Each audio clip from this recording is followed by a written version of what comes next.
Assalamualaikum warahmatullahi wabarakatuh. Perkenalkan, nama saya Septian Anugraha dari Universitas Pamulang, program studi manajemen S1. Di sini saya akan coba membahas tentang materi ekonomi makro dan mikro. Oke, langsung saja kita bahas tentang cakupan dan metode ilmu ekonomi.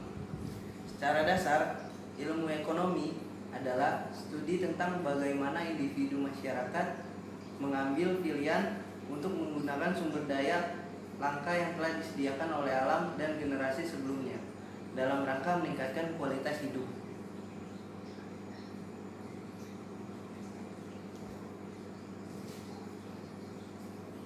Lalu ada alasan mengapa kita mempelajari ilmu ekonomi. Yang pertama, mempelajari dan memperbaiki cara berpikir. Ada 3 konsep dasar di sini.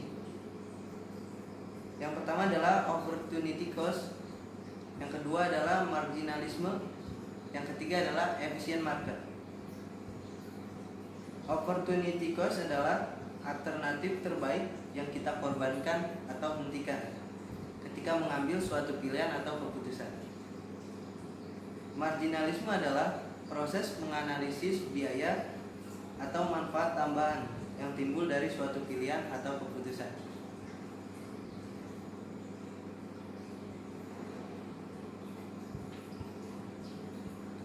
Sedangkan pasar efisien adalah suatu pasar di mana kesempatan laba terhapus hampir dengan seketika.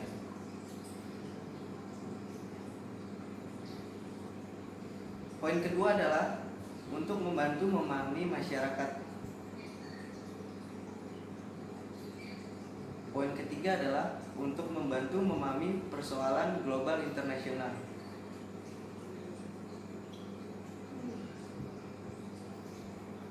Poin keempat adalah bermanfaat dalam membangun masyarakat demokrasi.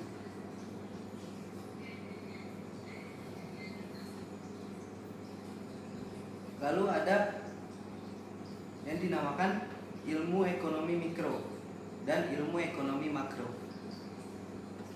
di mana ilmu ekonomi mikro adalah suatu bidang studi dalam ilmu ekonomi yang menganalisis mengenai bagian-bagian kecil dari keseluruhan kegiatan perekonomian. Sedangkan ilmu ekonomi makro adalah cabang ilmu ekonomi yang menelaah atau menganalisis terhadap keseluruhan kegiatan perekonomian.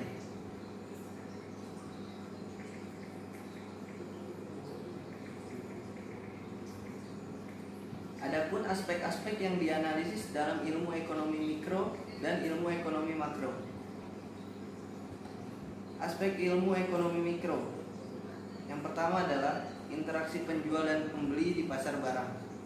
Yang kedua, tingkah laku pembeli dan penjual dalam melakukan kegiatan ekonomi. Yang ketiga adalah interaksi penjual dan pembeli di pasar faktor. Lalu aspek ilmu ekonomi makro adalah 1.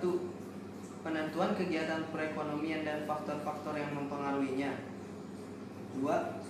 Masalah inflasi dan pengangguran dan faktor yang menyebabkannya.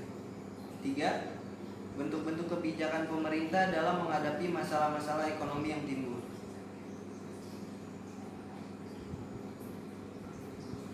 Oke, selanjutnya kita akan bahas tentang model dalam metode ekonomi. Model adalah pernyataan formal tentang suatu teori, biasanya berupa pernyataan matematis tentang dugaan hubungan antara dua variabel atau lebih. Sedangkan variabel adalah ukuran yang bisa berubah dari waktu ke waktu, dari observasi pengamatan ke observasi.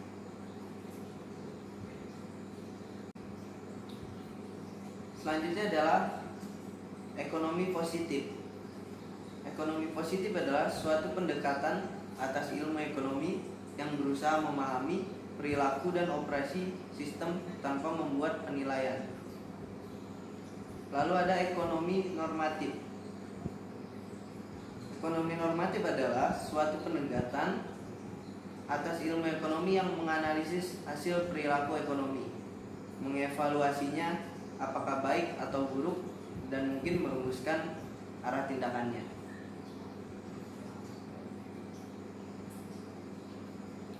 Selanjutnya adalah ekonomi deskriptif. Pada dasarnya adalah pengumpulan data yang mendeskripsikan fenomena dan fakta. Lalu ada teori ekonomi, adalah pernyataan atau sekumpulan pernyataan tentang sebab dan akibat aksi dan reaksi.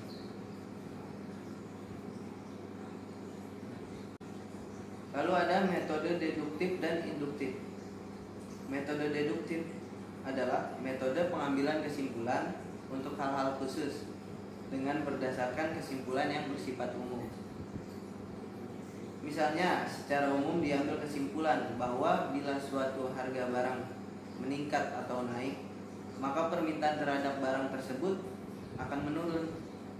Jadi kita ambil contoh, misalkan bila harga cabai meningkat, maka permintaan terhadap cabai akan menurun. Lalu ada metode induktif, ialah mengambil kesimpulan untuk hal-hal umum dari hal khusus.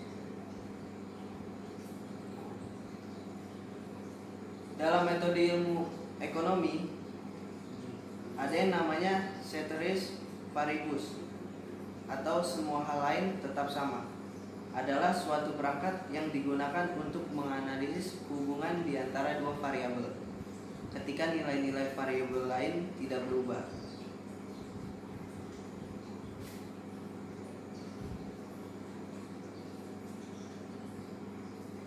Lalu ada ilmu ekonomi empiris, yaitu pengumpulan dan penggunaan data untuk menguji teori ekonomi.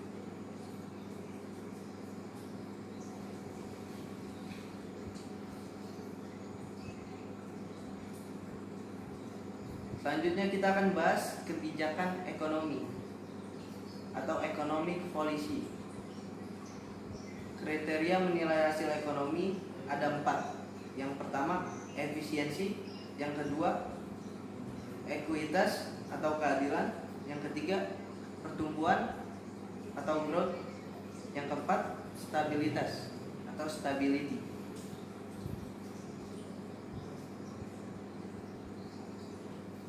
Efisiensi dalam ilmu ekonomi umumnya disebut efisiensi alokatif, di mana suatu perekonomian yang efisien adalah perekonomian yang memproduksi apa saja yang diinginkan oleh masyarakat dengan biaya sekecil mungkin.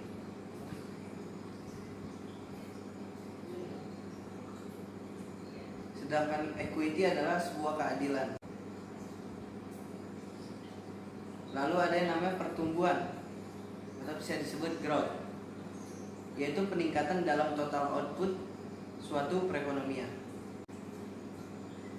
Yang terakhir adalah poin stabilitas atau stability, kondisi di mana output nasional tumbuh dengan mantap, dengan inflasi rendah, dan penggunaan sumber daya dengan tingkat penuh. Oke, cukup sekian pembahasan video tentang cakupan dan metode ilmu ekonomi. Mohon maaf bila ada salah-salah kata dalam penyampaian materi ini. Terima kasih. Assalamualaikum warahmatullahi wabarakatuh.